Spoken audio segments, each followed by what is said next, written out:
வணக்கம். ஐயாவின் அன்பு மக்களுக்கு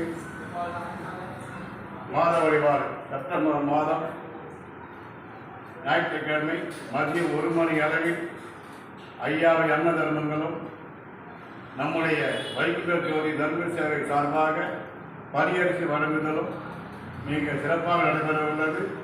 அன்பு கோடி மக்களும் பக்த கோடி மக்களும் தான தர்மத்தில் கலந்து வல்லாத்தான் பேருவர்களை பெற்று பெருவாய் வாழ்கிறார்கள். ஐயா உண்டு. ஐயா சரணம், வைகுண்டா சரணம். வாழ்வில் வாழ்விலாம்.